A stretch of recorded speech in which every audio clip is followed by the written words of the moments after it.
শৈলকুপার ধুলিয়াপাড়া গ্রামে প্রায় ৫ বছর ধরে খালের উপর নির্মিত এই ব্রিজটি এভাবেই ভেঙে পড়ে আছে। ব্রিজের যে রেলিংগুলো থাকে তা অনেক আগেই ভেঙে গেছে। ব্রিজের দুই মাথায় দুটো বড় বড় গর্তের সৃষ্টি হয়েছে। ব্রিজের যে পাটাতনের প্রায় ৯০% ভেঙে গেছে। জীবনের ঝুঁকি নিয়ে গত ৫ বছর ধরে এই ব্রিজ ব্যবহার করছে স্থানীয়রা। বারবার আমাদেরকে বলেছে, তারা বারবার কর্তৃপক্ষকে নজরে আনার চেষ্টা করেছে, কিন্তু প্রতিবারই তারা ব্যর্থ হয়েছে। গত ৫ বছরে ছোট বড় প্রায় অর্ধশত সড়ক দুর্ঘটনার ঘটনা ঘটেছে এই ব্রিজের অভাবে। কবে সংস্কার করা হবে এই ব্রিজটি তাও কারোর জানা নেই। এই যে মৌসুম, এখন পাটের মৌসুম, পুরো মাঠ বা এই পাশের পুরো মাঠ জুড়েই কিন্তু চাষ করা হয়েছে পাটের।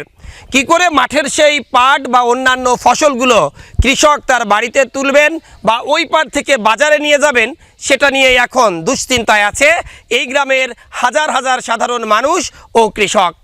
একই সাথে ব্যস্ত এই সড়কের ঠিক মাঝে অবস্থিত এই যে ব্রিজটি বা এই কালভার্টটি ভেঙে যাওয়ার কারণে এখানকার মানুষের কিন্তু দুর্ভোগের কোনো শেষ নেই।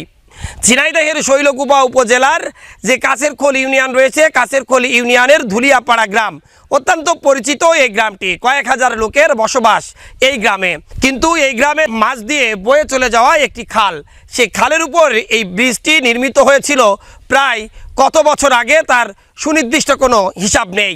কিন্তু গত ৫ বছরেরও বেশি সময় ধরে যে এই ব্রিজটি এভাবে ভেঙে পড়ে আছে, যান চলাচল প্রায় অনুপযোগী হয়ে গেছে, একেবারেই প্রায় বন্ধ হয়ে গেছে। দুই একটা ভ্যান এখন আসা যাওয়া করে। ভয়ে কোনো আত্মীয় স্বজনও এই গ্রামে ঠিক মতো আসে না, কারণ আসতে হলে অনেকখানি পথ ঘুরে তারপর আসতে হয় এই গ্রামে।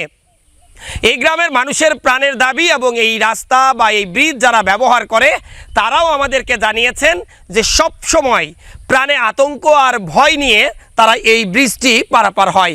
এই বুঝি সড়ক দুর্ঘটনা ঘটে গেল। স্থানীয় কয়েকজন আমাদেরকে বলছিলেন কম করে হলেও প্রায় 50টি সড়ক দুর্ঘটনার ঘটনা ঘটেছে এই 5 বছরে। যদি অনতি বিলম্বে এই ব্রিজটি পুনরায় নির্মাণ করা না হয়, তাহলে হয়তো এই ব্রিজ দিয়ে যান চলাচল একেবারেই বন্ধ হয়ে যাবে।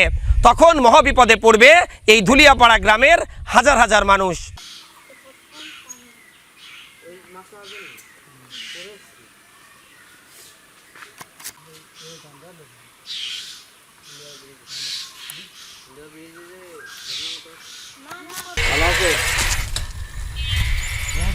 দিদি আসে করেন তো বড় হয় না।